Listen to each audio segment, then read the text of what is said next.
بھگانا یہ ضروری نہیں، صرف بالوں کی جڑوں میں پانی پہنچانا کافی ہے۔ یہ جمہور کی رائے ہے۔ حضرت ابن عمر اور حضرت ابن عباس رضی اللہ تعالی عنہما یہ فرماتے تھے کہ نہیں، غسل جنابت ہو یا غسل حیض ہو، چوٹیاں کھول کر سارے بال بھگانا، دھونا بھی ضروری ہے، جڑوں میں پانی پہنچانا بھی ضروری ہے۔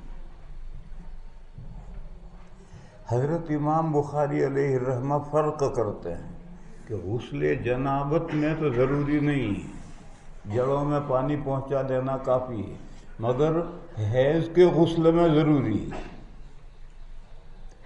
اس لیے باب میں بڑھایا عند غسل المحیض، یہ باب میں اس لیے بڑھایا ہے کہ غسل جنابت میں یہاں رک کر ایک مسئلہ سمجھے۔ بیشتر زیور میں بھی یہ مسئلہ لکھا ہے، اور عورتیں ہمارے یہاں بھی چوٹیاں بٹتی ہیں، تو یہ جو ہمارے یہاں عورتیں چوٹیاں بٹتی ہیں، ان کے لیے یہ مسئلہ ہے یا چوٹیاں بٹنے کا کوئی خاص طریقہ ہے؟ ہمارے یہاں تو عورتیں سر کے بالوں کے 3 حصے کر کے ایک یوں بٹ دیتی ہیں، 2-3 بٹ دیتی ہیں۔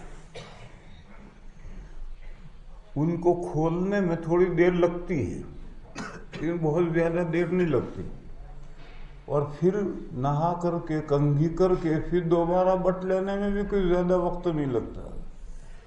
تو بہشتی زیور میں یہ مسئلہ لکھا ہے، اور یہ ہمارے یہاں جو عورتیں چوٹیاں بٹتی ہیں ان کے تعلق سے یہ مسئلہ لکھا ہے، لیکن میں ایسا نہیں سمجھتا، مگر جو کچھ لکھا ہے میں اس کی مخالفت بھی نہیں کرتا۔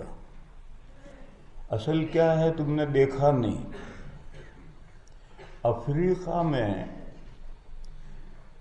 چوٹیاں بٹنے کا ایک خاص رواج ہے، اور برطانیہ میں اور امریکہ میں جو کالی عورتیں ہیں جو وہیں سے افریقہ سے آئی ہوئی ہیں، وہ سر میں پتلی پتلی چوٹیاں بٹتی ہیں، کم سے کم 25-30، ایک سر میں 25-30 چوٹیاں بٹیں گی، اور وہ خود نہیں بٹتی، ایک دکان ہوتی ہے اس کے یہاں جا کر بٹواتی ہیں، اور بٹوانے کے $50 خرچہ آتا ہے، $50 لگتے ہیں۔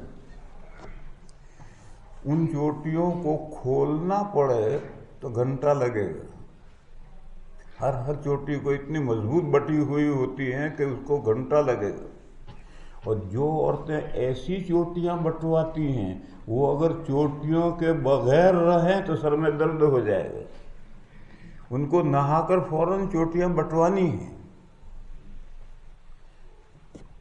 یہ افریقہ میں یہ رواج تھا، اور تمہیں یہ معلوم ہے کہ افریقہ اور جزیرۃ العرب میں اتنا قریبی تعلق ہے کہ یہاں سے بیٹھو آدھے گھنٹے میں اس کنارے پر اتر جاؤ۔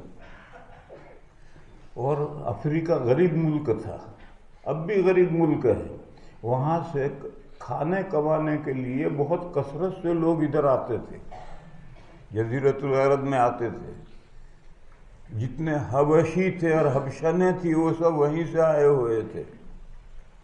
تو یہ جو چوٹیاں بٹنے کا رواج ہے یہ عربوں میں بھی چل پڑا تھا۔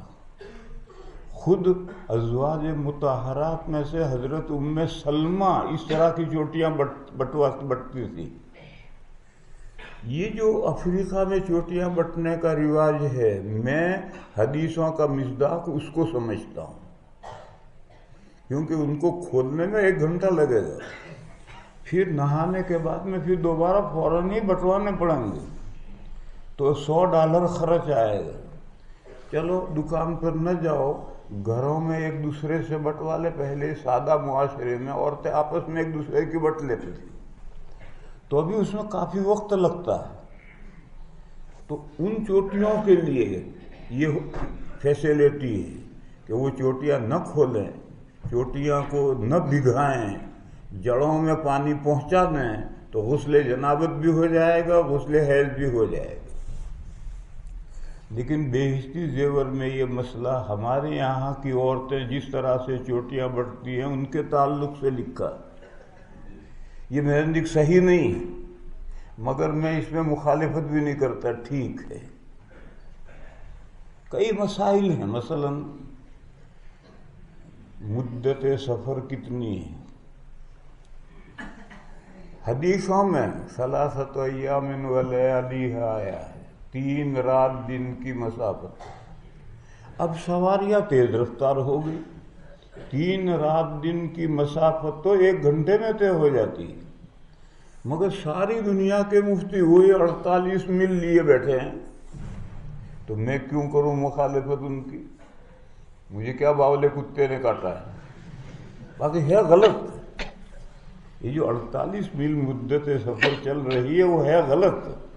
حدیثوں میں 48 میل نہیں آئے، مسیرت و 3 ایام و لیالیہا آیا ہے۔ پرانے زمانے میں سمندر کی مسافت الگ نکالی تھی، جبال پہاڑوں میں سفر کرنے کی مدت الگ نکالی تھی، سہول ہموار زمین میں سفر کرنے کی مدت الگ نکالی تھی، اور اس وقت جو سواریاں تھیں ان میں تیز رفتار سواری گھوڑا اس کا نہیں لحاظ کیا تھا، اونٹ کا لحاظ کیا تھا، اونٹ کے سفر کا درمیانی سواری کا۔ اب یہ سفر تو ہے ہی، ہوائی سفر الگ نیا نکلا، اور سواریاں بھی ساری بدل گئی۔ بس آج کے اعتبار سے جو درمیانی سواری ہو سکتی ہے کوئی بھی طے کرو، چاہے سائیکل ہی طے کرو، کچھ نہ کچھ طے کرو، اس کے اعتبار سے 3 دن رات کی مسافت سفر ہونی چاہیے، مگر ساری دنیا کے مفتی 48 میل لیے بیٹھے ہیں، تو ہم کیوں مخالفت کر رہے ہیں؟ ہم بھی کہتے ہیں ٹھیک 48 میل۔ ایسے ہی بہشتی زیور میں یہ مسئلہ ہمارے یہاں عورتوں کی چوٹیوں سے تعلق سے لکھا ہے، یہ میری سمجھ میں نہیں آتا۔ اس میں تو کھولنے میں 2 منٹ میں کھل جاتی ہیں، اور پھر نہا کر فوراً اگر وہ چوٹیاں نہ بٹیں تو سر میں درد نہیں ہوتا۔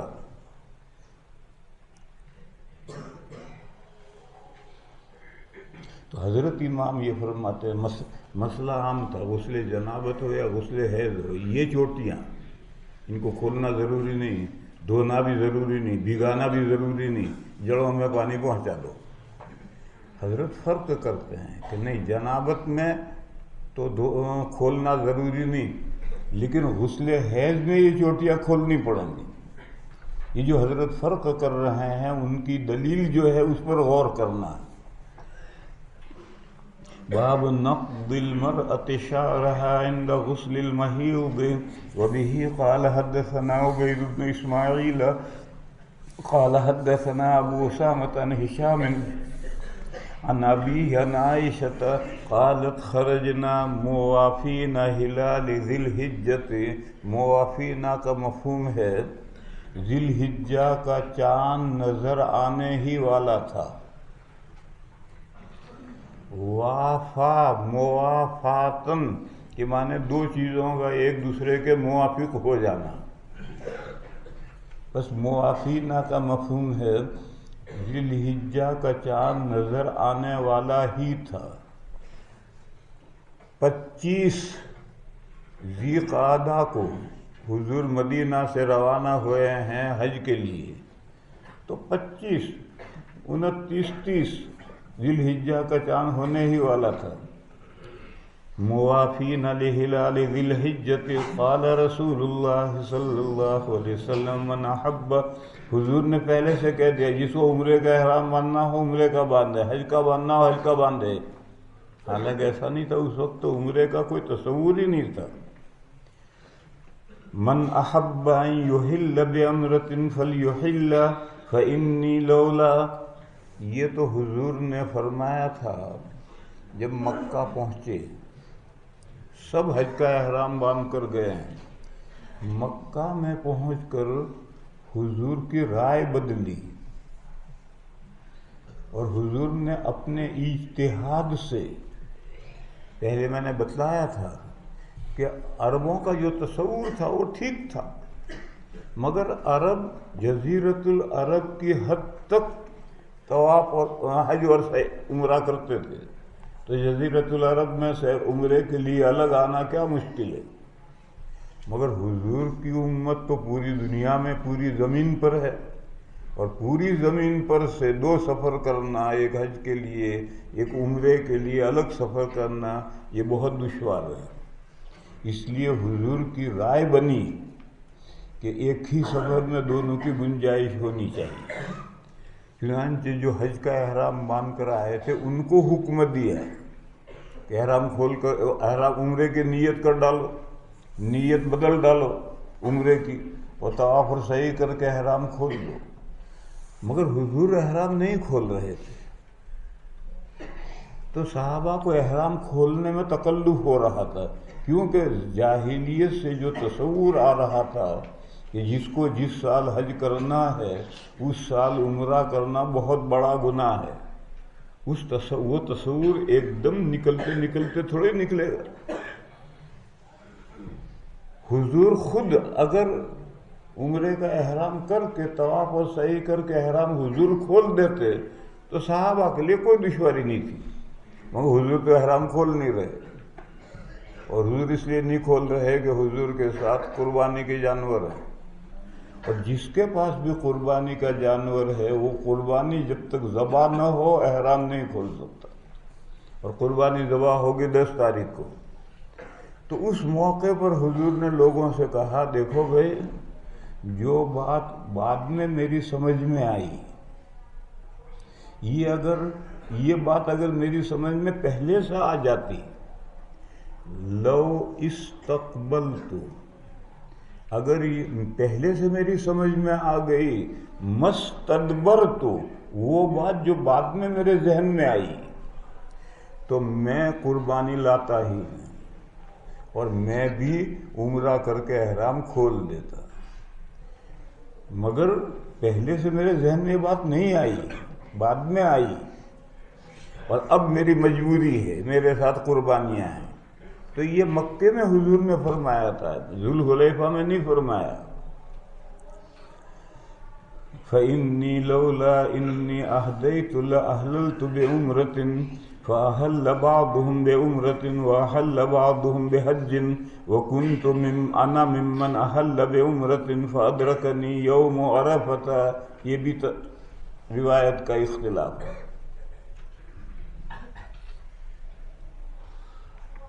وَأَنَا حَائِضٌ فَشَكَوْتُ إِلَى النَّبِيِّ صلی اللہ علیہ وسلم، یہ لیلۃ العرفہ میں نہیں، لیلۃ الترویہ میں شکایت کی تھی،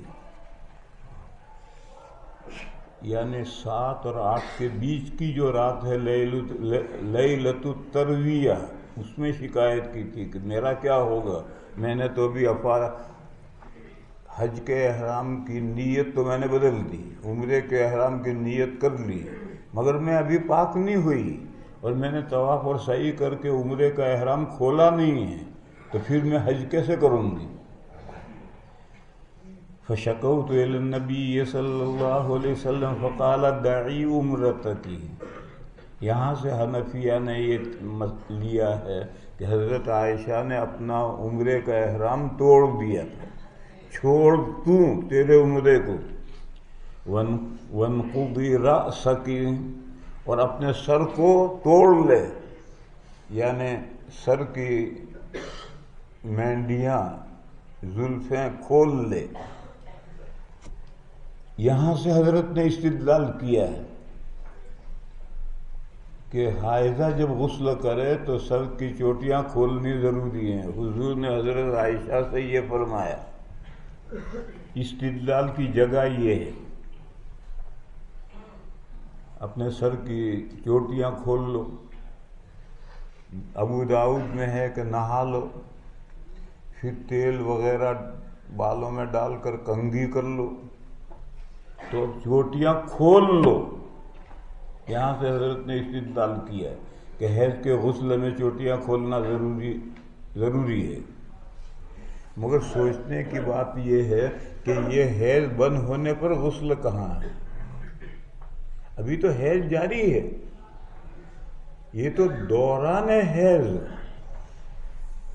غسل کرنا ہے۔ حضرت کا استدلال یہ ہے کہ جب دوران حیض چوٹیاں کھولنی ہیں تو حیض بند ہونے پر بدرجہ اولا کھولنی ہے۔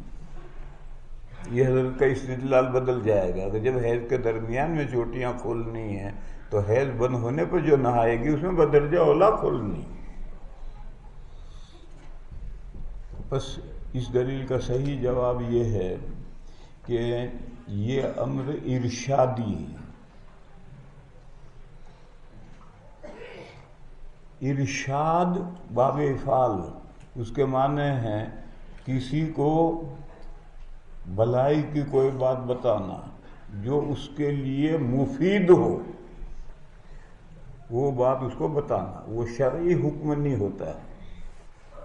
اس کی بہت مثالیں ہیں اور آگے بار بار اس کی مثالیں آئیں گی۔ تم نے شاید مستحاضہ کا بیان طحاوی میں نہیں پڑھا۔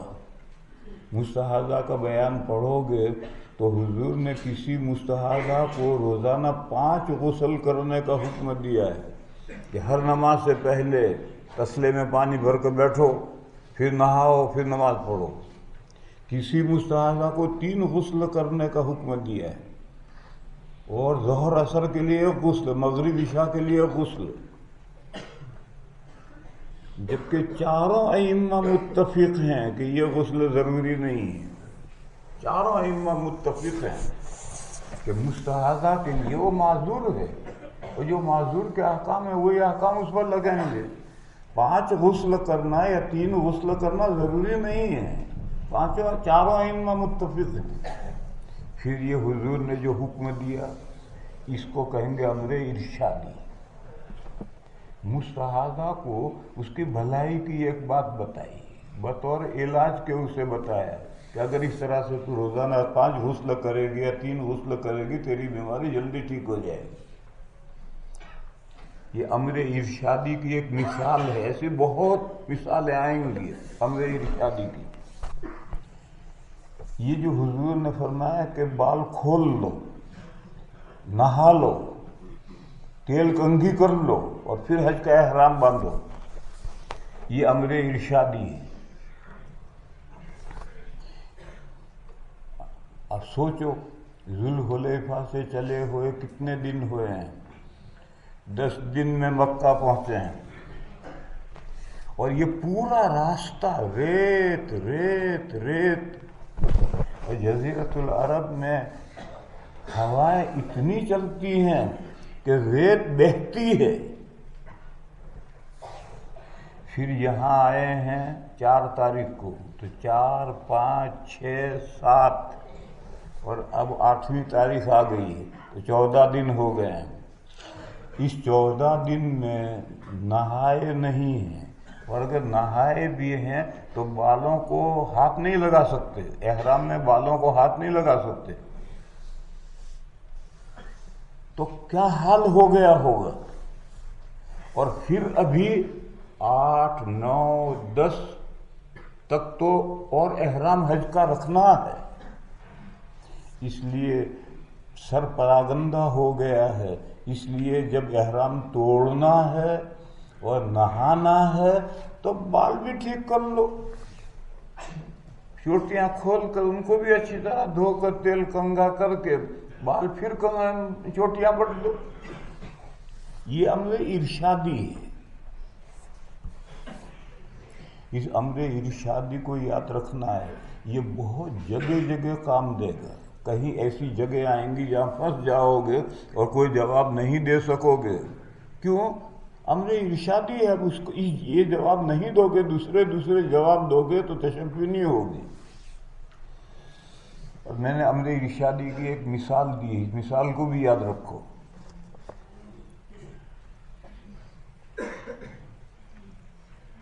وَامْتَشِدِي وَأَهِلِّي بِحَجٍّ فَفَعَلْتُ حَتَّى إِذَا كَانَ لَيْلَةُ الْحَصْبَةِ أَرْسَلَ مَعِي أَخِي عبد الرحمن بن أبي بكر فخرجت إلى التنعيم فأهللت بعمرة مكان عمرتي. قال هشام ولم يكن في شيء من ذلك هدي ولا صوم ولا صدقة یہ جو ہشام رحمۃ اللہ علیہ نے فرمایا ہے، حضرت ہشام بہت بڑے محدث ہیں مگر وہ فقیہ نہیں ہیں۔ حضرت ہشام بہت بڑے محدث ہیں، امام ابو حنیفہ علیہ الرحمہ کے استاد ہیں۔ امام ابو حنیفہ نے ہشام سے روایتیں لی ہیں مگر وہ فقیہ نہیں ہے۔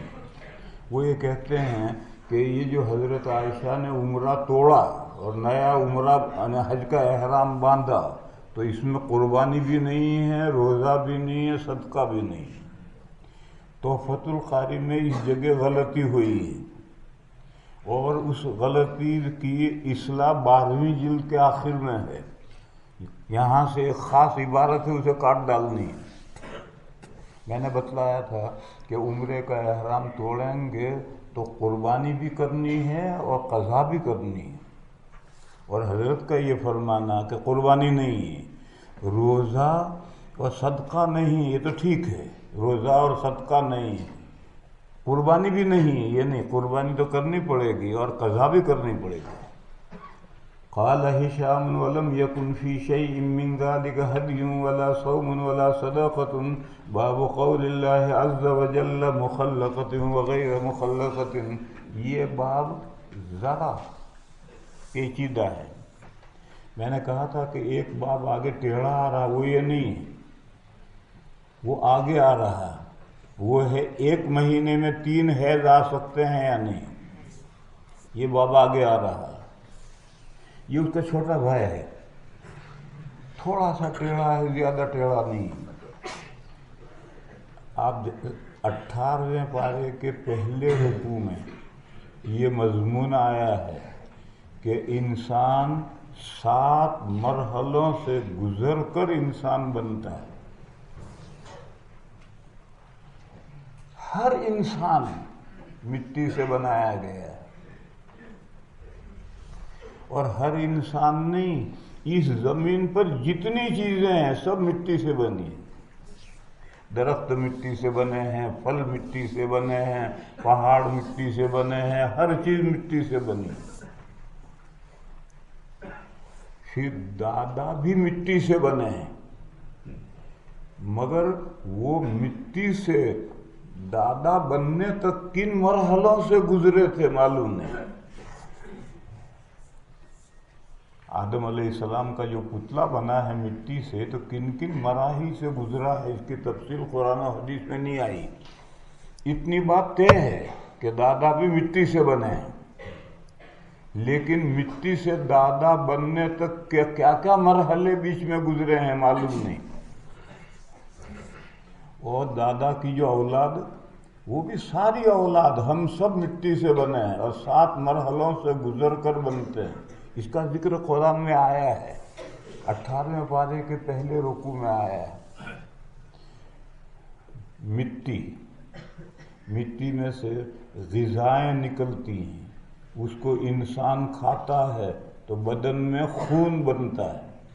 یہ خون مٹی کا جوہر ہے، مٹی کا سلالہ ہے، مٹی کا ست ہے۔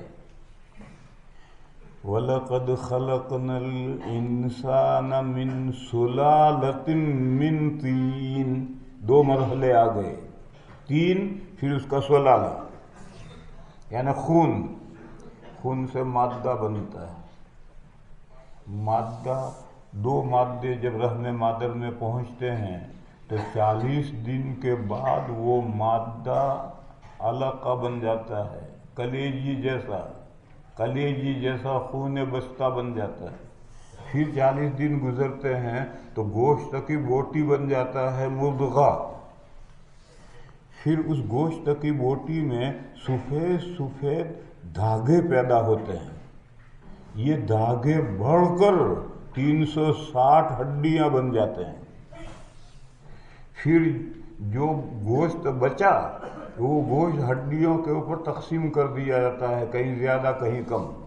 یہ 7 مرحلے ہوئے، مٹی، خون، نطفہ، علقہ، مضغہ، ہڈیاں اور گوشت کی تقسیم۔ اب باڈی، ماں کے پیٹ میں باڈی مکمل ہو گئی۔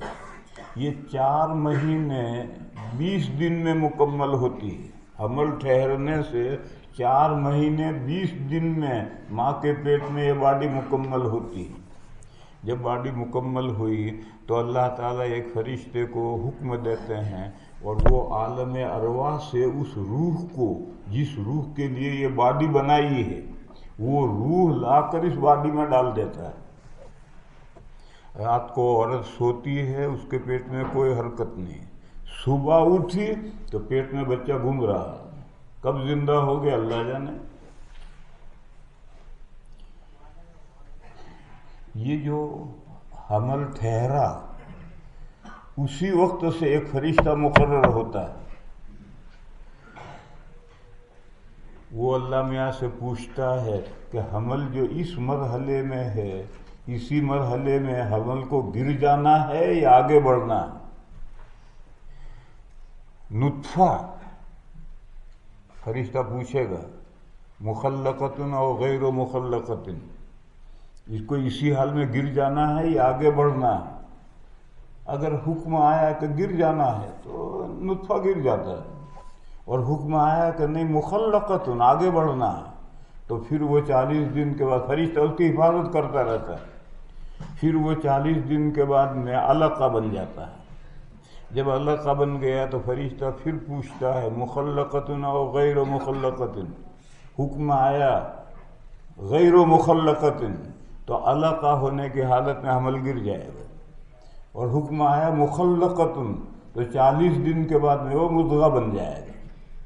مضغہ بننے کے بعد پھر فرشتہ پوچھتا ہے مخلقتن او غیر مخلقتن، اگر حکم آیا غیر مخلقتن تو مضغہ ہونے کی حالت میں حمل گر جائے گا، اور آیا مخلقتن تو آگے بڑھائے گا، ہڈیوں میں جائے گا، پھر پوچھے گا، پھر مکمل ہوگا، مکمل ہونے کے بعد میں پھر پوچھے گا، حکم آیا کہ غیر مخلقتن تو باڈی مکمل ہونے کے بعد میں بچہ گر جائے گا، حمل گر جائے گا، اس میں روح پڑی نہیں، اور حکم آیا مخلقتن تو اب فرشتہ روح لا کر ڈالے گا، اور پھر 4 باتیں پوچھے گا، ما اجلہ، یہ کتنے دن زندہ رہے گا، ما رزقہ، اس کی روزی کیا ہوگی، شقی او سعید، یہ 4 باتیں اللہ سے پوچھ کر وہ لکھ دے گا۔ یہ قرآن کریم میں سورہ حج کے پہلے رکوع میں یہ سب تفصیلات آئی ہیں۔ یہاں باب سے کیا مراد ہے، کہنا کیا ہے حضرت کو؟ ابن بطال رحمۃ اللہ علیہ نے فرمایا کہ حضرت کو یہ مسئلہ بیان کرنا ہے کہ حمل کے زمانے میں حیض آ سکتا ہے یا نہیں آ سکتا ہے۔ حمل ٹھہر گیا، اب حیض آ سکتا ہے یا نہیں آ سکتا، اس مسئلے میں اختلاف ہے۔ امام ابو حنیفہ، امام احمد، امام شافعی علیہ الرحمہ کا قول قدیم اور امام بخاری علیہم الرحمہ کی رائے ہے کہ حمل میں حیض نہیں آ سکتا، اور حضرت امام شافعی علیہ الرحمہ کا قول جدید اور امام مالک علیہ الرحمہ اور حضرت اسحاق فرماتے ہیں حمل میں بھی حیض آ سکتا ہے۔ یہ اختلاف ہے۔ ابو حنیفہ، احمد،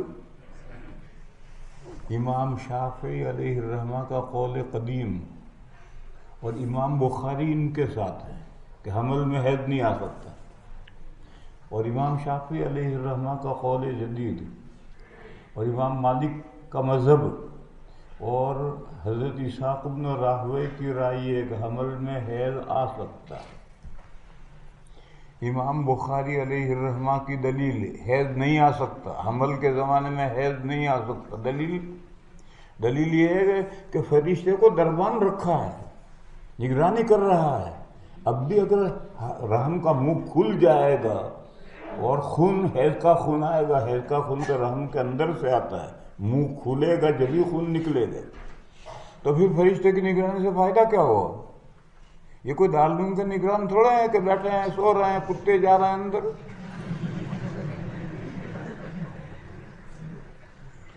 یہ حضرت کا استدلال ہے کہ فرشتے کی نگرانی قائم ہے، پھر منہ کیسے کھل جائے گا اور حیض کیسے آئے گا؟ ایک دلیل۔ دوسری دلیل میں بڑھا رہا ہوں، یہ حیض جو میں نے پہلے کہا تھا کہ حیض جو حمل ٹھہرنے کے بعد حیض تو ہر مہینے وقت پر آتا ہے، مگر وہ خون رگوں میں ٹھہرا رہتا ہے، بچہ دانی میں نہیں گرتا۔ پھر جب بچے میں جان پڑ جاتی ہے تب یہ خون بچہ دانی میں ٹپکتا ہے اور بچے کی غذا بنتا ہے۔ تو اگر حمل کے زمانے میں حیض آئے گا تو خون تو نکل گیا، پھر بچہ کیا کھائے گا؟ اس لیے جمہور کہتے ہیں کہ حمل کے زمانے میں حیض نہیں آ سکتا۔ تیسری دلیل، دیکھو عدت طہر سے ہے یا حیض سے ہے، چھوڑو اس جھگڑے کو، عدت ہے کیوں؟ استبراء رحم کے لیے، یہ جاننے کے لیے ہے کہ بچہ دانی میں بچہ نہیں ہے۔ بس اگر حمل میں حیض آتا ہے تو کیسے پتہ چلے گا کہ بچہ دانی میں بچہ ہے یا نہیں؟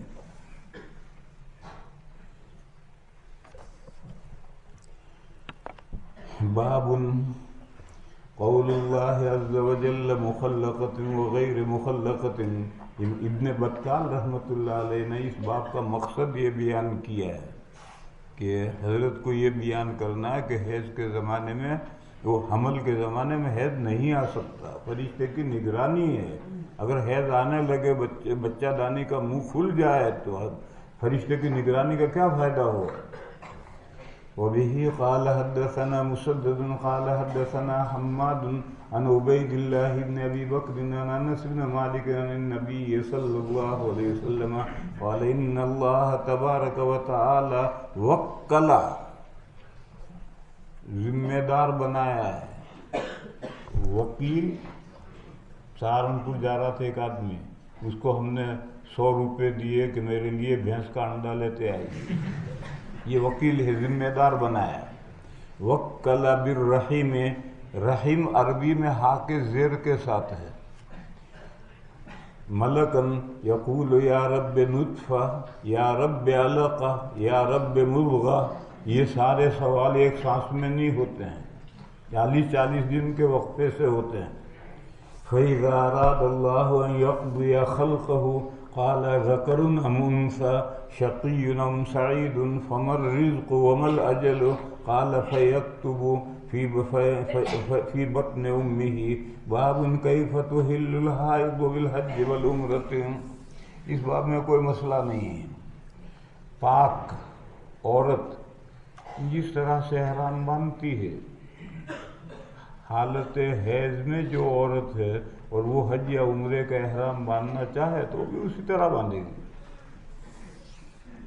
کوئی فرق نہیں۔ پاک عورت، اس کے لیے نہانا سنت ہے، حائضہ کے لیے بھی نہانا سنت ہے، ضروری نہیں۔ پاک عورت بغیر نہائے احرام باندھ سکتی ہے، اور احرام کا جو دوگانہ پڑھنا ہے یہ بھی سنت ہے، بغیر پڑھے بھی احرام باندھ سکتی۔ بس یہ حائضہ نہ نہائے، دوگانہ تو پڑھ ہی نہیں سکتی، نہ نہائے اور احرام باندھ لے، کیونکہ یہ جو نہانا ہے یہ تو حیض کے درمیان میں ہے، اور درمیان میں نہانے کا کوئی فائدہ نہیں۔ لیکن مسئلہ یہی ہے کہ حائضہ اگر احرام باندھتی ہے تو وہ بھی نہائے، سر دھوئے، تیل کنگھا کرے، بالوں کو اچھی طرح سے باندھ لے، پھر احرام باندھے، کیونکہ حضور کے زمانے میں 15 دن سے پہلے احرام کھلتا ہی نہیں تھا۔ اور جزیرۃ العرب کا حال ہمارے ملک جیسا نہیں ہے، ہمارے یہاں تو ہر طرف ہریالی ہے، درخت ہیں، کھیت ہیں، کھیتیاں ہیں، اور ہوائیں بھی اتنی زیادہ نہیں چلتی، گرمی میں چند دن چلتی ہیں، مگر مٹی تو ہے ہی نہیں، ریت تو ہے ہی نہیں۔ اور عرب کا حال تو بہت برا ہے، تو 15 دن احرام رکھنا ہے، لہذا اچھی طرح سے سر اور سنوار کر کے احرام باندھے تو یہ مستحب ہے۔ باب كيف تهل الحائض بالحج والعمرة وبه قال حدثنا يحيى بن بكير قال حدثنا الليث بن عقيل عن ابن شهاب عن عروة عن عائشة قالت خرجنا مع النبي صلى الله عليه وسلم في حجة الوداع فمنا من أهل بعمرة ومنا من أهل بحج. یہ معال کے اعتبار سے فرمایا، ابتدا کے اعتبار سے نہیں. فقط یہ تعویل ہے اور یہ تعویل کرنی پڑے گی. فقدمنا مکہ فقال رسول اللہ صلی اللہ علیہ وسلم من احرم بعمرة ولم يهدي فليحلل ومن احرم بعمرة واهدى. حدیث آپ نے لایا ہے فلا يحل حتى يحل بنهر هديه ومن احل بحج فليتم حجه. قالت فحضت فلم ازل حائضا حتى كان يوم عرفة ولم احلل. میں نے احرام کھولا نہیں، طواف سعی نہیں کی، نہیں میں نے احرام عمرے ہی کا باندھا تھا. ولم احلل الا بعمرة فامرني النبي صلى الله عليه وسلم ان انقض راسي وان انقض راسي وامتشط واحل بالحج. یہاں سے حضرت نے استدلال کیا ہے، مگر میں نے پہلے بتلایا کہ یہ امر تو ارشادی ہے. بس حائضہ اگر حج یا عمرے کا احرام ماننا چاہے تو نہانا ضروری نہیں ہے. وَأَتْرُكَ الْعُمْرَةَ فَفَعَلْتُ ذَلِكَ حَتَّى قَضَيْتُ حَجَّتِي فَبَعَثَ مَعِي عبد الرحمن بن أبي بكر فأمرني أن أعتمر مكان عمرتي من التنعيم. باب اقبال المحيض وإدباره. بس یہاں تک باب ہے. اس باب میں مسئلہ یہ ہے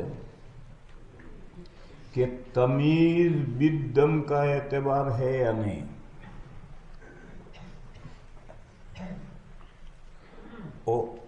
عورت کو حیض کے زمانے میں مختلف رنگوں کا خون آتا ہے. جب حیض شروع ہوگا تو بالکل کالا بدبودار خون آئے گا، پھر ایک دو دن کے بعد میں وہ سرخ ہو جائے گا، رنگ بدلتا ہے.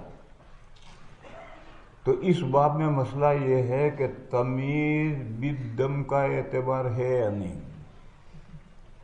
حضرت امام ابو حنیفہ اور حضرت امام مالک رحمہم اللہ کہتے ہیں تمیز بالدم کا کوئی اعتبار نہیں. استغفر اللہ، میں نے غلطی کی. امام ابو حنیفہ علیہ الرحمہ فرماتے ہیں تمیز بالدم کا کوئی اعتبار نہیں، عادت کا اعتبار ہے. عادت کے زمانے میں جو بھی رنگ کا خون آئے گا وہ حیض کا ہے. مثلا 5 دن کی عادت ہے، اور عورتوں کو جو حیض کی عادت ہوتی ہے وہ اتنی فکس عادت ہوتی ہے کہ آپ اسے کیلنڈر بنا سکتے ہیں، گھڑی کا ٹائم سیٹ کر سکتے ہیں. مثلا عادت ہے مہینے کے چاند کے مہینے کی چاند تاریخ کو دوپہر کو 12:10 پر پہلا قطرہ آئے گا. ہمیشہ ایسا ہی ہو. آپ طے کر سکتے ہیں کہ آج مہینے کی 4 تاریخ ہے، اور جب پہلا قطرہ آئے تو آپ گھڑی کو ٹھیک کر دو 12:10 کو. اتنی فکس عادت ہے، اس کو معتادہ کہتے ہیں. پھر کبھی بیماری کی وجہ سے عادت بگڑتی بھی ہے تو پھر اس کے احکام کتابوں میں ہیں. پر ایسی جن کی عادت بگڑتی ہے وہ 100 میں 1 نہیں، اس سے بھی کم، 100 میں 1 کی عادت بگڑتی ہے. ورنہ 99 عورتیں تو معتادہ ہوتی ہیں، ان کی بالکل فکس عادت ہے. معین تاریخ معین ٹائم پر ہے شروع ہوگا. اسی طرح سے معین تاریخ اور معین وقت پر آخری خطرہ آئے گا، اس کے بعد پھر نہیں آئے گا. اسی لیے معتادہ ہے 8 تاریخ کو 9 بجے آخری خطرہ آتا ہے تو ہمیشہ ایسا ہی ہو. اسی لیے جو 8 تاریخ کو آخری خطرہ 9 بجے آ گیا تو اب اس کے بعد شوہر وتی کر سکتا نہیں کر سکتا. پھر وہ مسائل ہیں کہ ایک نماز کا وقت گزر جائے یا عورت نہا لے، کیونکہ اب جو 9 بجے آخری خطرہ آیا اب کوئی امکان نہیں آگے پھر خون کے قطرہ آنے کا. معتادہ کی بالکل ایسی فکس عادت ہوتی ہے. تمہیں تجربے نہیں ہے، تجربے جب تمہیں ہو جائیں گے پتہ چلے گا. اور 100 میں 1 کی عادت بگڑتی ہے تو اس کے احکام کتابوں میں ہیں. اب امام ابو حنیفہ علیہ الرحمہ یہ فرماتے ہیں کہ معتادہ کی جو عادت کا زمانہ ہے، اس عادت کے زمانے میں جو بھی رنگ آئے گا وہ حیض ہے، تمیز بالدم کا اعتبار نہیں. حضرت امام مالک علیہ الرحمہ فرماتے ہیں عادت کا کوئی اعتبار نہیں، تمیز بالدم کا اعتبار ہے. اور حضرت امام شافعی اور حضرت امام احمد کہتے ہیں عادت کا بھی اعتبار ہے، تمیز بالدم کا بھی اعتبار ہے. پھر حضرت امام شافعی علیہ الرحمہ کے یہاں مقدم تمیز بالدم ہے، عادت مؤخر ہے. اور امام احمد کے یہاں عادت مقدم ہے، تمیز بالدم مؤخر ہے. کیا مطلب؟ کوئی 2 امام ایک بات پر متفق نہیں ہے. یہی سمجھانا ہے. اتنا سارا اختلاف اسی صورت میں ہوتا ہے جب مسئلہ پیچیدہ ہو اور محض استنباطی ہو، منصوص نہ ہو.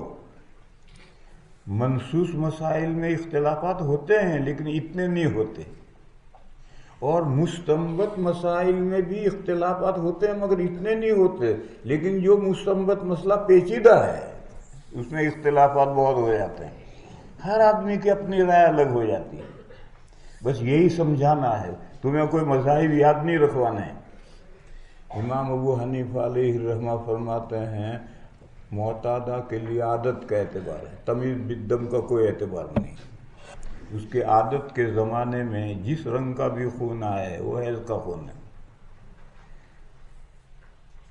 امام بخاری علیہ الرحمہ اس مسئلے میں امام ابو حنیفہ کے ساتھ ہیں. امام بخاری علیہ الرحمہ تمیز بالدم کا اعتبار نہیں کرتے. اسی لیے حضرت فاطمہ بنت ابی حبیش کی روایت جس میں ابو داؤد میں یہ جملہ ہے فَإِنَّهُ دَمٌ أَسْوَدُ يُعْرَفُ، امام بخاری اس جملے کو لائے ہی نہیں، پوری کتاب میں اس جملے کو نہیں لائے. حضرت فاطمہ بنت ابی حبیش کی حدیث بار بار لا رہے ہیں مگر وہ جملہ نہیں آنے دیں گے. کیوں؟ وہ جملہ منکر ہے یا مختلف ہی ہے. بخاری میں ایسا جملہ نہیں آ سکتا جو منکر ہو یا مختلف ہی ہو. بہرحال اصل سمجھنے کی آپ کے بات یہ ہے کہ امام بخاری اس مسئلے میں امام ابو حنیفہ کے ساتھ ہیں. تمیز بالدم کا حضرت کے یہاں بھی اعتبار نہیں ہے، یعنی معتادہ اس کی یہاں سے یہاں تک عادت ہے. اس عادت کے زمانے میں جو بھی رنگ کا خون آئے گا وہ سب حیض ہے. امام مالک عادت کا ہی اعتبار نہیں کرتے، وہ تمیز بالدم کا اعتبار کرتے ہیں. تمیز بالدم کا مطلب میں سمجھاؤں گا. امام شافعی اور امام احمد عادت کا بھی اعتبار کرتے ہیں، تمیز بالدم کا بھی اعتبار کرتے ہیں. پھر امام احمد عادت کو اہم اور تمیز بالدم کو ذیلی. امام شافعی علیہ الرحمہ اس کا برعکس کرتے ہیں، تمیز بالدم کو مقدم، عادت کو مؤخر. تمیز بالدم ان بزرگوں نے 6 رنگ طے کیے ہیں. پھر ان میں اقوا اور اضعف طے کیے ہیں. مثلا کالا یہ سب سے قوی ہے، پھر اس سے ضعیف ہے سرخ، سرخ سے ضعیف ہے زرد. اسی طرح سے انہوں نے 6 رنگ تجویز کیے ہیں. وہ یہ کہتے ہیں کہ جب ہے شروع ہو تو کون سا خون آیا، جو بھی آیا وہ خون جب بدل کر اس سے اضعف آ جائے وہ پاک ہو گئی. مثلا خون شروع ہوا تو کالا خون آیا تو جب تک کالا آتا رہے گا حیض ہے. جب سرخ ہو گیا پاک ہو گئی. ہے شروع ہوا تو سرخ خون تھا، ٹھیک ہے. جب وہ 2-3 دن کے بعد میں وہ پیلا ہو گیا، کہا ہے پاک ہو گئی۔ تمیز بالدم کا یہ اعتبار ہے کہ 6 رنگ انہوں نے طے کیے ہیں اور ان کو اقوا اضعف قرار دیا ہے، اور یہ کہا کہ جس رنگ کا خون شروع ہوگا جب تک وہ چلتا رہے گا حیض ہے، جب اس کا رنگ بدل کر اضعف رنگ ہو جائے تو پاک ہو گئی۔ اور جو تمیز بالدم کا اعتبار نہیں کرتے وہ کہتے ہیں کہ عادت میں جو بھی خون آئے گا وہ حیض ہے، اور اس مسئلے میں امام بخاری علیہ الرحمہ امام ابو حنیفہ کے ساتھ ہیں۔ اب پڑھو عبارت کو۔ اب امام ابو حنیفہ کی اور امام بخاری علیہ الرحمہ کی 2 دلیلیں ہیں۔ عورتیں اپنا کرسف لفظ کے معنی تم نہیں جانتے، اس کے معنی ہے روئی، کاٹن۔ لفظ کرسف کے یہ معنی ہے روئی، کاٹن۔ عورت حیض کے زمانے میں روئی، کافی مقدار میں روئی لے کر اس کا گولا بنا کر، تھوڑا سا فاہا بنا کر شرمگاہ پر رکھ کر تھوڑی سی روئی اندر چلی جائے گی اور باقی اوپر روئی رکھ کر انڈر ویئر پہن لے گی۔ اب جو خون آئے گا وہ جو تھوڑی سی روئی اندر گئی ہے وہی پی لے گا، وہی روئی جو ہے وہ پی لے گی، اور باہر نکلے گا خون تو باہر بھی بہت ساری روئی ہے وہ پیے گی۔ یہ عورتوں کا طریقہ ہے کرسف رکھنا، باندھنا، یعنی روئی رکھ کر باندھ کر۔ حضور کے زمانے میں تو لنگوٹ باندھتی تھی عورتیں، جیسے پہلوان اکھاڑے میں لنگوٹ باندھتے ہیں ایسا لنگوٹ باندھتی تھی، اور یہ بہت اچھا طریقہ تھا۔ لنگوٹ سے جسم جکڑا رہتا ہے تو خون کم آتا ہے اور فائدہ ہوتا ہے۔ اور اب عورتیں کہاں سے لنگوٹ لائیں؟ تو بازار سے انڈر ویئر لاتی ہیں اور وہ روئی رکھ کر کے انڈر ویئر پہن لیتی ہیں، وہ بدن کو جکڑتا نہیں۔ اس وجہ سے عورتوں کا نظام جلدی بگڑ جاتا ہے۔ اگر لنگوٹ باندھے عورتیں آج بھی تو ان کے بدن کے لیے بہت مفید ہے، مگر نہیں باندھتی عورتیں، سہولت پسند ہو گئی۔ تو عورتیں مدینہ کی اپنی روئی ڈبیا میں رکھ کر حضرت عائشہ کے پاس بھیجتی تھیں کہ مجھے یہ بتاؤ میں پاک ہوئی یا نہیں ہوئی۔ تو حضرت عائشہ ہر ایک سے یہ کہتی تھی ابھی نماز پڑھنے میں جلدی مت کرو، جب چونے جیسی سفیدی دیکھ لو تب نماز پڑھیو۔ جب حیض بند ہوتا ہے مثلا 9:10 پر آخری قطرہ آ گیا، اب حیض نہیں آئے گا، اب اس کے بعد جیسے ناک میں سے رینٹ نکلتی ہے ایسی رطوبت شرمگاہ سے نکلے گی، اور وہ رطوبت روئی پر یا کپڑے پر، لنگوٹ پر یا پاجامے پر لگے گی اور سوکھنے کے بعد چونے جیسے سفید ہو جائے گی۔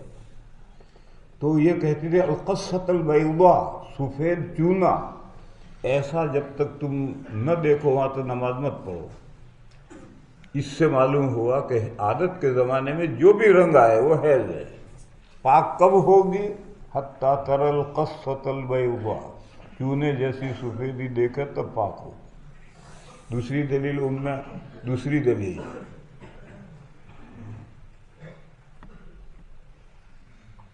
حضرت زید بن ثابت صحابہ میں سے اعلم الناس بالحلال والحرام تھے، مسائل کو سب سے زیادہ جاننے والے تھے۔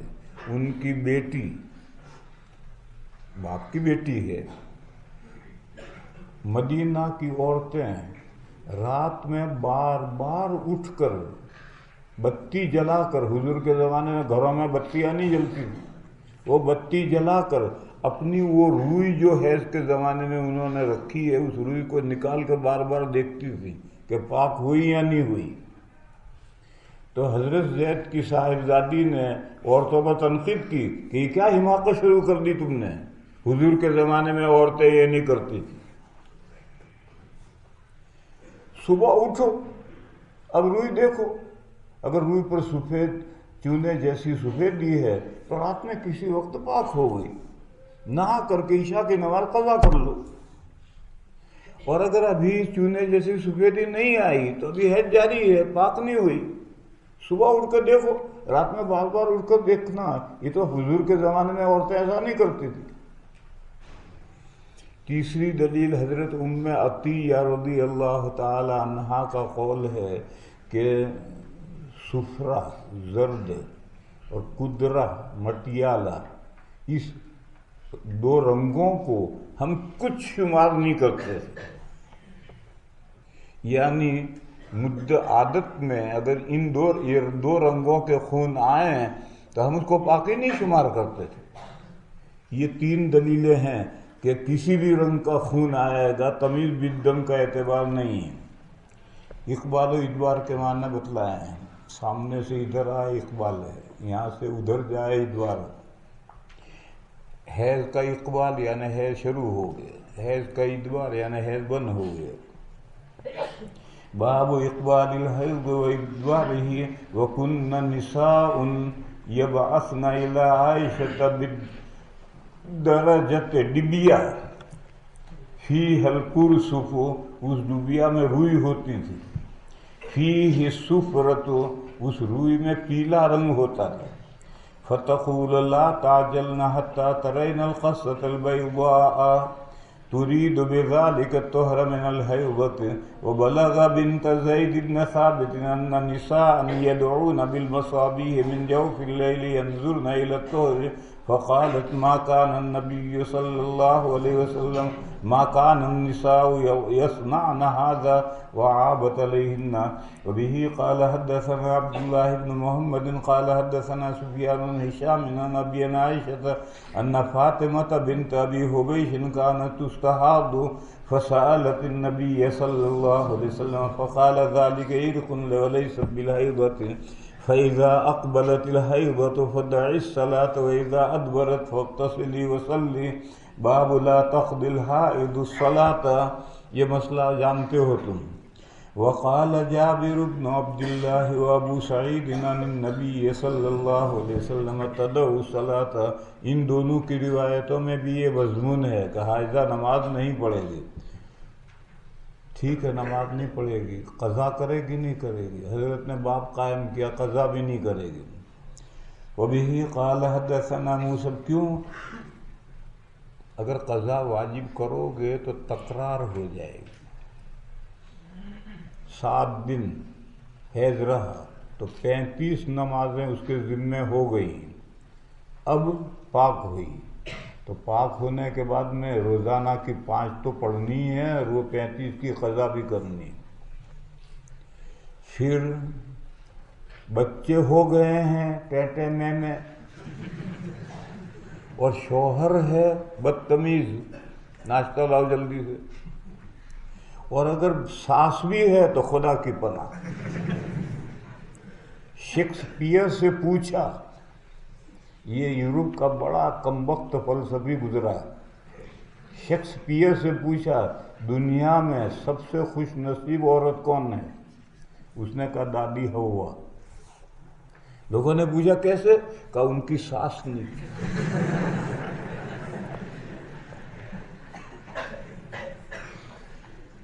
وبه قال حدثنا موسى بن إسماعيل قال حدثنا همام قال حدثنا قتادة قال حدثتني معاذة أن امرأة قالت لعائشة أتجزئ إحدانا صلاتها إذا طهرت، یعنی وقتی نماز پڑھ لے، حیض کے زمانے کی نمازیں قضا نہ کرے۔ فقالت احروریۃ انت، حضرت عائشہ نے کہا اری تو مودودی ہے؟ قد كنا نحيض مع النبي صلی اللہ علیہ وسلم فلا يأمرنا به۔ حروریہ خوارج نے یہ مذہب چلایا تھا کہ عورت کو حیض کے زمانے کی نمازوں کی قضا کرنی ہے، اس لیے حضرت عائشہ نے پوچھا حروریۃ انت؟ وقالت فلا نفعلہ، نہ ہمیں حضور حکم دیتے تھے قضا کا اور نہ ہم قضا کرتی تھی۔ دیکھو اسی کو تقریر نبوی کہتے ہیں۔ تقریر نبوی کی مثالیں لوگوں کو ملتی نہیں، یاد رکھو یہ سب تقریر ہیں۔ باب النوم مع الحائض وہی فی ثیابها، وہی فی ثیابها کے دو مطلب ہیں۔ ایک تو یہ ہے کہ سر سے پیر تک سارے کپڑے اس نے پہن رکھے ہیں، دوسرا مطلب یہ ہے کہ حیض کے زمانے میں عورتیں جو مخصوص کپڑے پہنتی تھی، روئی رکھتی تھی، انڈر ویئر پہنتی تھی، لنگوٹ باندھتی تھی، وہ باندھ رکھا ہے۔ پھر اس کے اوپر لنگی بھی پہن رکھی۔ تمہیں یاد ہوگا پہلے بتلایا تھا کہ امام بخاری علیہ الرحمہ حنفیہ کے ساتھ ہیں کہ ناپ سے گھٹنے کے نیچے تک کا جو بدن ہے وہ کپڑے کی آڑ کے بغیر ہاتھ نہیں لگا سکتے، بدن نہیں لگا سکتے، لہذا فی ثیابہا کے معنی ہیں اس نے انڈر ویئر وغیرہ پہن لیا، پھر لنگی پہن لی۔ پھر اس کے بعد میں اس عورت کو شوہر اپنے ساتھ لٹا ہے۔ باب یہ ہے النوم مع الحائض، حائضہ کا عورت کے ساتھ شوہر کے ساتھ سونا، جبکہ عورت نے لنگی باندھ رکھی ہو، اندر جو کچھ اس کو کپڑے باندھنے ہیں وہ باندھ کر کے لنگی اس نے باندھ رکھی ہے تو شوہر کے ساتھ سوئے۔ یہ مسئلہ پہلے بھی آیا تھا۔ یہاں رک کر ایک بات یاد رکھو، تمام حدیثیں حجت ہیں، کوئی ایسی حدیث نہیں جو حجت نہ ہو، مگر عمل کس پر کرنا ہے؟ جس پر عمل کرنا ہے وہ سنت، حجت سب ہے۔ دیکھو ایک حدیث منسوخ ہو گئی، الماء من الماء منسوخ ہو گئی، یا جیسے توضؤ مما مست النار منسوخ ہو گئی، یا جیسے پہلے یہ حکم تھا کہ جنازہ دیکھ کر کھڑے ہو جاؤ، یہ حکم منسوخ ہو گیا۔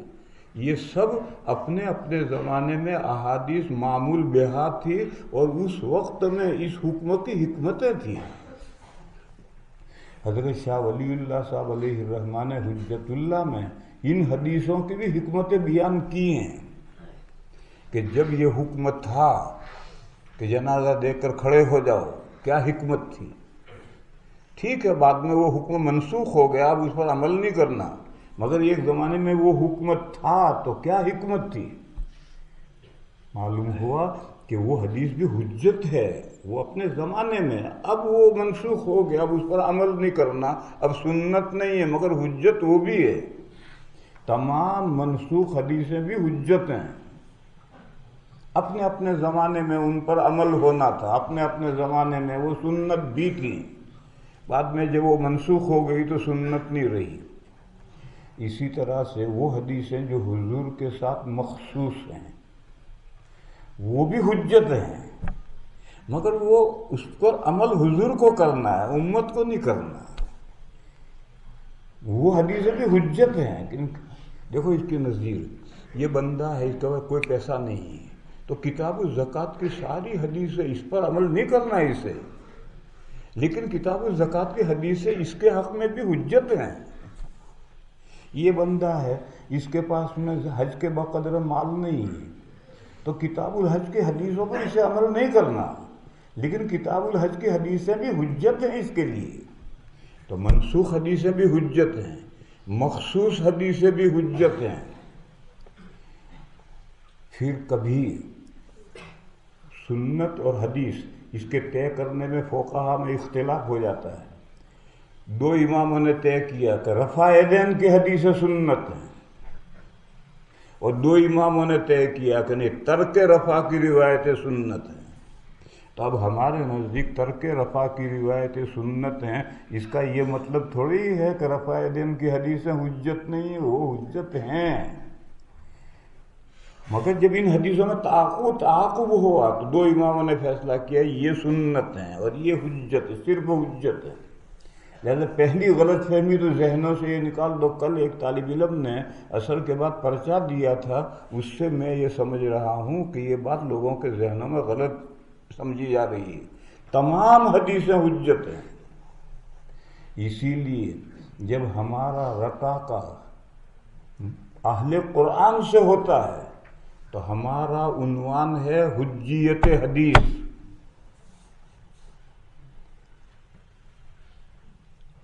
اور جب نور الانوار پڑھنے بیٹھتے ہیں تو کتاب اللہ، پھر باب السنہ، باب الحدیث نہیں آئے گا، باب السنہ، پھر باب الاجماع، پھر باب القیاس، وہاں حدیث لفظ نہیں آتا.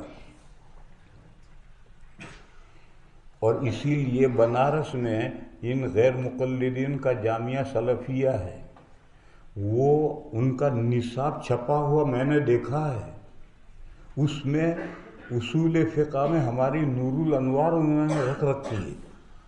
ہماری نور الانوار ہی وہ پڑھاتے ہیں، مگر کتاب اللہ کی بحث پڑھاتے ہیں، آگے نہیں پڑھاتے. باب السنہ نہیں پڑھاتے، باب الاجماع نہیں پڑھاتے، باب القیاس نہیں پڑھاتے. کیوں؟ وہ سنت کو مانتے ہی نہیں. وہ تو کہتے ہیں جو بھی حدیث ہے اس پر عمل کرو. کھڑے ہونے کی پیشاب کا یہی سنت، بیوی کو ساتھ لٹانا کا یہی سنت. امام بخاری علیہ الرحمہ نے بھی یہی کیا تھا کہ باب البول قائما وقائدا، دونوں کو سنت کر دیا. اسی طرح سے یہاں کہہ رہے ہیں کہ لٹاؤ ساتھ میں. جب اس نے لنگی باندھ رکھی ہے، اب شوہر کے ساتھ لیٹے نہیں. ہمارے نبی کا مسئلہ نہیں، چاروں ائمہ کے یہ مسئلہ نہیں ہے. چاروں ائمہ کہتے ہیں کہ یہ حدیث حضور کا جو عمل ہے حضرت عائشہ اور حضرت ام سلمہ کے ساتھ ایک ایک مرتبہ کا، یہ مسئلے کی وضاحت کے لیے ہے، بیان جواز کے لیے ہے. اور بیان جواز حدیث حجت ہے، جبھی تو جواز ثابت ہوگا، لیکن عمل کرنے کے لیے نہیں. عمل کرنے کے لیے وہ روایت ہے جو ابو داؤد میں ہے، اور یہ بات حضرت عائشہ نے خود سمجھائی ہے، ایکم یملک عربہ. بہرحال یہاں یاد رکھنے کی بات یہ ہے کہ امام بخاری علیہ الرحمہ نے پہلے بھی باب البول قائما وقائدا باب قائم کیا. ہم نہیں کر سکتے یہ باب قائم. ہم تو کہیں گے کہ حضور نے زندگی میں ایک مرتبہ کھڑے ہو کر پیشاب کیا ہے، یہ عذر کی صورت میں جواز بیان کرنے کے لیے کیا ہے، سنت نہیں ہے. ایسے حضور ایک مرتبہ بچی کو لے کر آئے اور پوری نماز بچی کو گود میں اٹھائے پڑھائی جائز ہے، جواز ثابت ہوا اس حدیث سے. حجت ہے جبھی تو جواز ثابت ہو، لیکن اس پر عمل نہیں کرنا. ہر آدمی بچے کو لے کر آئے اور گود میں لے کر نماز پڑھے مسجد میں، ایسا کوئی بھی نہیں کرتا. لہذا یہ بات ذہنوں سے غلط فہمی نکال ڈالو کہ حجت صرف سنت ہے، حدیث حجت نہیں، یہ غلط ہے. تمام حدیثیں حجت ہیں، مگر عمل کے لیے سنت ہے. جو حدیثیں منسوخ ہیں وہ اپنے زمانے میں حجت تھی اور اس وقت ان کی حکمت تھی. جو حدیثیں حضور کے ساتھ خاص ہیں وہ حضور کے لیے ہی اس پر عمل ہے، ہمارے لیے عمل نہیں ہے. حضور ہی کے لیے عمل ہے اور اس کی بھی حکمت ہے. ہم تعدد ازدواج کی حکمتیں بیان کرتے ہیں. اسی طریقے سے فقہا میں کبھی اختلاف ہو جاتا ہے، کبھی تو یہ سنت یا یہ سنت، حدیثیں دونوں ہیں اور حجت دونوں ہیں. کیا جو دو امام کہتے ہیں رفع یدین سنت ہے، کیا وہ حدیث کے منکر ہیں؟ کہ وہ ترک رفع کی حدیثیں نہیں مانتے ہیں. اور جو ترک رفع کی حدیثیں مانتے جیسے ہم، تو کیا رفع کی حدیثوں کے منکر ہیں؟ نہیں، وہ بھی مانتے، یہ بھی مانتے. حجت سب ہیں، مگر اب طے کرنا ہے، بیٹھ کر غور کر کے طے کرنا ہے کہ سنت یہ ہے عمل کے لیے یا سنت یہ ہے. لہذا اس مسئلے کو صاف ذہنوں میں کر لو. تمام حدیثیں حجت ہیں، اور منکرین حدیث کے سامنے ہماری عنوان جس پر ہمیں بحث کرنی ہے وہ حجیت حدیث ہے. وہ منکرین حدیث ہے، ہم حدیث کو حجت مانتے ہیں. مگر ان غیر مقلدین کے ساتھ ہمارا جب رٹا کا آئے گا تو وہ تو حدیث کو سنت کو نہیں مانتے. اور ہمارے اصول فقہ کی کتابوں میں کتاب اللہ کے بعد باب سنہ ہے. لہذا اب ان سے جب ہم بحث کریں گے تو ان سے بحث کا عنوان ہمارا الگ ہوگا. اس مسئلے کو اچھی طرح سمجھو. اور امام بخاری علیہ الرحمہ جو پہلے باب البول قائما وقائدا کر آئے ہیں، ہمیں اس سے اتفاق نہیں ہے. سنت کیا ہے؟ حضرت عائشہ کی روایت ہے ترمذی میں من حدثکم ان النبی صلی اللہ علیہ وسلم کان یبول قائما فلا تصدقوا ما کان یبول الا قائدا. تو یہ تو حضرت حذیفہ حدیث بیان کرتے ہیں کہ اتا صباۃ قوم فقام قائما فبال قائما، وہ کہتے فلا تصدقوا. تطبیق دو. تطبیق یہی ہے کہ معمول نہیں تھا، اور یہ ایک مرتبہ کا واقعہ ہے. معمول کیا تھا؟ ما کان یبول الا قائدا، یہی سنت. اسی طرح سے حائضہ کو کپڑے لنگی باندھ کر دیے، ساتھ لٹانے کا حضور کا معمول نہیں تھا. اور ایک دو مرتبہ کا واقعہ جو ہے یہ بیان جواز کے لیے ہے، آج بھی جائز ہے، اس کو کون ناجائز کہے گا، لیکن عمل کرنے کے لیے نہیں ہے. ایسے اگر کوئی کھڑے ہو کر پیشاب کرتا ہے کسی عذر سے تو جائز ہے، کوئی کراہیت نہیں، لیکن اس کو سنت کون کہے گا؟ لہذا ذہنوں میں بات صاف رکھو، تمام حدیث حجت ہے، برائے عمل سنت پر کرنا ہے. اور سنت اور حدیث میں فیصلہ کرنے میں کبھی مجتہدین میں اختلاف بھی ہو جاتا ہے. بس آپ جس کا تقلید کرتے ہیں اس نے جن حدیثوں کو سنت قرار دیا اس پر عمل کرنا ہے.